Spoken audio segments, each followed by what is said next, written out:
around the Department of Defense. This is your daily news brief. A bigger bang for the buck. I'm Mark Weeks. The Army stands at a strategic inflection point. If we fail to modernize the Army now, we risk losing the first battles of the next war.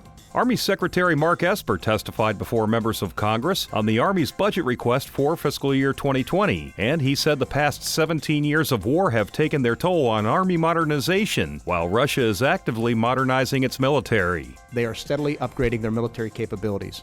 In addition to field testing their next-generation T-14 Armada tank, they continue to advance the development of their air defense and artillery systems. And when combined with new technologies such as drones, cyber, and electronic warfare, Russia has proven its battlefield prowess. And he said China poses an even greater challenge. They continue to focus their military investments in cutting-edge technologies such as artificial intelligence, directed energy, and hypersonics. Beijing's systematic theft of intellectual property is also allowing them to develop capabilities cheaper and faster than ever before. The Secretary said to deter the growing threat from great power competitors, his department must act now to move ahead to the next generation of combat systems.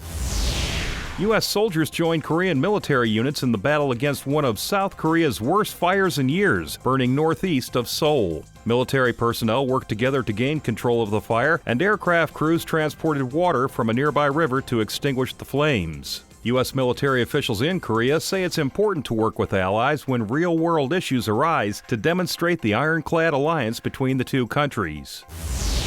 The Coast Guard unloaded more than 14,300 pounds of cocaine in San Diego that had been seized in international waters of the eastern Pacific Ocean. The drugs were seized during 6 separate interdictions off the coasts of Mexico and Central and South America by 3 different Coast Guard cutters involved in counter-drug operations. The Coast Guard routinely works with other U.S. agencies and allies in the effort to combat transnational organized crime in known drug transit zones off the coasts of Central and South America. That's your DoD News Brief. I'm Mark Weeks. You can find more stories about your military at defense.gov and by using hashtag KnowYourMil.